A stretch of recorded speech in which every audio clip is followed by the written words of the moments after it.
आजच्या या ख्रिसमसच्या आपल्या सर्वांना पास्टर दीपक थोरात म्हणजे माझ्याकडून आणि माझ्या चर्चकडून हार्दिक शुभेच्छा. आज आपण ख्रिसमस सेलिब्रेट करत असताना हा जो ख्रिसमस सण आहे, या ख्रिसमस सणाच्या जे विविध रूप आहेत, विविध रंग आहेत, विविध स्वरूप आहेत, त्यातलं एक महत्त्वाचं स्वरूप आहे सांता क्लॉज, ख्रिसमस बुड्ढा, ख्रिसमस मॅन. या सांता क्लॉजबद्दल हा व्हिडिओ आम्ही शूट करत आहोत आणि आम्ही अनेक व्हिडिओ आपल्यासाठी शूट करून टाकलेले, जसं बेथलेहमचं रहस्य, गवानीचं रहस्य, जसं कॅरल सिंगिंग म्हणजे काय, येशू ख्रिस्ताचं मानवरूप धारण करणं म्हणजे काय, येशू ख्रिस्ताच्या जन्माचं वर्ष कोणतं, येशू ख्रिस्ताच्या जन्माची तारीख कोणती. तसाच हा व्हिडिओ आम्ही आपल्यासाठी शूट करत आहोत. सांता क्लॉजचं रहस्य किंवा सांता क्लॉज कोण होता, कोण आहे सांता क्लॉज, काय हा सांता क्लॉज. आम्ही हा सांता क्लॉजकडे जर पाहिलं तर हा ख्रिश्चनिटीमध्ये खूप पॉप्युलर आहे. लहान लेकरापासून थोरांना सांता क्लॉज ही ही एक जी कल्पना आहे खूप आवडते आणि अनेक लोकांना सांता क्लॉजबद्दल काही आयडिया नाही आहे. अनेक सेवक म्हणा, अनेक लोक म्हणा, याच्याबद्दल वेगवेगळे मत मांडतात. काही लोक तर इथपर्यंत म्हणतात की हा सांता क्लॉज म्हणजे सैतान जो चर्चमध्ये घुसलाय. काही लोक तर हे म्हणतात की सांता क्लॉज जो आहे, या सांता क्लॉजचं बिलकुल काही करू नका, फॉलो नका करू, बिब्लिकल नाही, बायबलमध्ये नाही आहे. आणि म्हणून मला असं वाटलं एक छोटा व्हिडिओ आपल्यासाठी शूट करावा आणि थोडीशी सांता क्लॉजची माहिती आपल्याला द्यावी. आणि म्हणून या व्हिडिओमध्ये आवर्जून सांता क्लॉजबद्दल आपला हा जो मराठी व्हिडिओ आहे, आपल्यासाठी खास आम्ही मराठी व्हिडिओ शूट करत आहोत. आणि मग कृपा करून हा व्हिडिओ पहा आणि जर मित्रांनो व्हिडिओ आवडला तर सबस्क्राईब करा पास्टर दीपक थोरात चॅनल आणि शेअर करायला देखील विसरू नका. चला आपण ख्रिसमस बुड्ढा आणि सांता क्लॉज या शब्दांचा किंवा ख्रिसमसमध्ये जो सर्वात महत्त्वाचा जो एक आकर्षणाचा लेकरांचा भाग आहे सांता क्लॉज, याकडे जाऊया. सांता क्लॉज हा जो शब्द आहे, हा सांता क्लॉज शब्द सेंट निकोलस इथून आलेला आहे. सेंट निकोलस नावाचा बिशप ज्यांचा जन्म तुर्कीमध्ये झाला, 4थ्या शतकात हे व्यक्ती होऊन गेले आणि हे फार श्रीमंत घरातून होते. त्यांचे आईवडील फार श्रीमंत होते. लक्षपूर्वक आहे का, सांता क्लॉज याबद्दल तुमच्याकडे माहिती असली पाहिजे. ख्रिसमस साजरा करताना मी तुम्हाला गवानीची माहिती दिली, मी तुम्हाला बेथलेहमाची माहिती दिली, कॅरल सिंगिंगची हिस्ट्री दिली, मी तुम्हाला येशूच्या जन्माच्या तारखेची, वर्षाची आणि ख्रिसमसला धरून जे किचकट प्रश्न आहे, ख्रिसमस पाळू नये म्हणून किंवा ख्रिसमसला धरून जे काही चुकीचे शिक्षण आरोप आहेत त्याची सगळी माहिती दिली. आता सांता क्लॉजबद्दल थोडं समजून घ्यायचा प्रयत्न करा. सांता क्लॉज आम्ही पाहतो की हा सांता क्लॉज शब्द सेंट निकोलस या शब्दापासून आला आणि सेंट निकोलस जे होते किंवा सेंट निकोलस जे होते हे 4थ्या शतकामध्ये तुर्कीत जन्माला आले आणि त्यांनी बिशप पदावर सेवा केली. यांचे आईवडील फार श्रीमंत होते, पण दुर्दैवाने हे लहान असतानाच यांचे आईवडील वारले.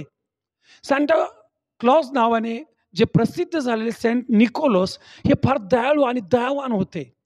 यांच्याबद्दल खूप जास्त लोकांना आकर्षण होतं. हे ऑलरेडी घरचे श्रीमंत असल्यामुळं यांच्या मनात दयाळू स्वभाव होता आणि यांना गपचूप, लक्षपूर्वक आहे का, गपचूप मदत करायला आवडायची. यांनी जर पाहिलं कोणी गरीब आहे, गपचूप जाऊन त्याच्या दारात रात्रीचा किराणा ठेवून द्यायचे. यांनी जर पाहिलं कोणी आजारी आहे, गपचूप रात्रीचं तिथं औषध ठेवून जायचे. यांचं नाव पण लिहित नव्हते, यांच्याबद्दल काही सांगत पण नव्हते. यांना जर कळलं की कोणाच्या घरामध्ये त्या ठिकाणी काहीतरी समस्या आहे, प्रॉब्लेम आहे, गपचूप जाऊन तिथं पैसे ठेवून जायचे. या प्रकारे यांची सेवा जी आहे ही वाढत होती आणि हळूहळू लोकांना कळायला लागलं की सेंट निकोलस हे करतात आणि ते लोकांमध्ये प्रसिद्ध व्हायला लागले. असं सांगितलं जातं की एकदा एका व्यक्तीला 3 मुली होत्या आणि त्या मुलींचं लग्न करायला त्यांच्याकडे पैसे नव्हते. मुली मोठ्या झालेल्या होत्या. ही गोष्ट सेंट निकोलस यांना कळली आणि यांनी रात्रीच्या वेळेस जाऊन जी दारात चिमणी असते देवटीप्रमाणे, त्या चिमणीमध्ये एका पिशवीमध्ये पैसे घालून ठेवले आणि ते गपचूप निघून गेले.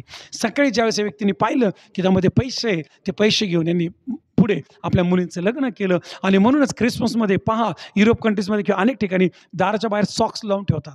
आणि माझी मुलगी सिओनीने जेव्हा मेसेज दिला होता या ख्रिसमसबद्दल, तिने इथं डिटेल दिलेलं आहे, तुम्ही आवर्जून तो चेक करून घ्या. सो सॉक्स लावून ठेवतात. त्यांना आजही वाटतं की कोणीतरी येऊन त्याच्यात काहीतरी टाकेल, परंतु तसा काही भाग नाही. सेंट निकोलस त्यांच्या कारकिर्दीमध्ये, त्यांच्या काळामध्ये देवाने जो दयाळू स्वभाव त्यांच्यामध्ये उत्पन्न केला होता त्याचा ते वापर करायचे आणि गोरगरिबांना, आडल्या-नडल्यांना खाण्याच्याद्वारे, कपड्याच्याद्वारे ते मदत करायचे. आणि म्हणून हा ख्रिसमस साजरा करत असताना मी आपल्याला आव्हान करेल की सांता क्लॉजकडे पाहत असताना कुठला सैतान म्हणून नाही, सांता क्लॉजकडे पाहत असताना कुठली मूर्तीपूजा म्हणून नाही, किंवा सांता क्लॉजकडे पाहत असताना कुठल्याही प्रकारचं अनबिब्लिकल किंवा ज्याला आपण म्हणतो की जगिक रूप म्हणून नाही, तर सांता क्लॉजकडे पाहत असताना, त्यातून जी घेण्यासारखी गोष्ट आहे ती आहे दयाळूपणा. आणि आमचा देव हा दयाळू आहे. बायबल पण सांगतं जसं देव दयाळू आहे तसे तुम्ही दयाळू असा. ज्या ठिकाणी मी सेवा करतो अहमदनगर, महाराष्ट्राचा यरुशलेम म्हटलेला जिल्हा आहे. या शहरामध्ये अनेक दयाळू लोक आहेत. मी अनेकांची उदाहरणं दिली तर तुम्ही म्हणताल इतके चांगले लोक नगरमध्ये. या दयाळू लोकांमध्ये एक दयाळू व्यक्ती आहे ज्यांचं नाव आहे देठे. आणि हा जो देठे परिवार आहे यांचं पण जीवन थोडंसं सेंट निकोलस प्रमाणेच आहे. जवळजवळ 25 वर्षामागं यांना असं वाटलं की आपण ख्रिसमस काळामध्ये एका पाळकाला किराणा द्यावा आणि रात्रीचं गपचूप जाऊन तिने एका पाळकाच्या दारात किराणा ठेवून दिला. पुढच्या वर्षी त्यांना असं वाटलं की आपण थोडे अजून पाळकं वाढावेत आणि आणखीन काही पाळकांना गपचूप दारात जाऊन ते किराणा ठेवून द्यायचे आणि जसं पाळक ते उघडून पाहायचे पाळकाला खूप आनंद व्हायचा. जसं सेंट निकोलस त्या काळामध्ये रात्रीचं जाऊन चॉकलेट दे, त्या ठिकाणी खेळणी दे, औषधं दे, किराणा दे, त्या प्रकारे हा देठे परिवार आमच्याकडे दरवर्षी करतात. याही वर्षी त्यांनी केलं. आणि मग हळूहळू त्यांनी ख्रिसमसच्या सीझनमध्ये अनेक पाळक एकत्र आणून त्यांना किराणा देणं सुरू केलं. हा आहे दयाळूपणा. वेगवेगळा दयाळूपणा आहे. वेगवेगळ्या बाबतीत हा दयाळूपणा आहे. सांता क्लॉजला जेव्हा आम्ही पाहतो तर सांता क्लॉजकडे पाहून मूर्ती किंवा त्या सांता क्लॉजकडे पाहून शैतान किंवा सांता क्लॉजकडे पाहून कुठली प्रकारची पूजा हा प्रकार नसतो ख्रिसमसमध्ये. तर सांता क्लॉजकडे पाहून देवाचा दयाळूपणा. सांता क्लॉज कोणी नाही, सांता क्लॉज काही नाही, पण जो देवाचा सेवक सेंट निकोलस होऊन गेला याच्यात देवाने ते गिफ्ट ठेवलं होतं देण्याचं. कारण ख्रिसमस हा देण्याचा सण आहे. ख्रिसमस हा देवाचं प्रेम आम्ही घेतल्याचा सण आहे. आणि देवाने जगावर एवढं प्रेम केलं की ख्रिसमसमध्ये त्याने आपला मुलगा दिलेला आहे. आणि मग सांता क्लॉज कोण आहे? सांता क्लॉज म्हणजे काय तर देणं आणि देणं आणि देणं आहे. आणि प्रभू तुम्हाला या ख्रिसमस सेलिब्रेट करत असताना देण्याचा स्वभाव बनव. तुम्ही देखील सेंट निकोलसप्रमाणे जे काही प्रभूच्या राज्यासाठी देतील, जे काही गोरगरिबांसाठी करता येईल, दाखवायला नाही, गपचूप जसं सेंट निकोलस करायचे त्या प्रकारे कृपा तुम्हाला प्राप्त हो. माझ्याकडून आणि माझ्या कुटुंबाकडून या नाताळच्या तुम्हाला खूप खूप शुभेच्छा. व्हिडिओ जर आवडला असेल तर लाईक करा, इतकंच नाही सबस्क्राईब करा आणि शेअर करायला देखील विसरू नका. हा ख्रिसमस तुम्हाला सुखाचा, समाधानाचा, आशीर्वादाचा आणि सांता क्लॉजप्रमाणे देण्याचा जाओ. God bless you.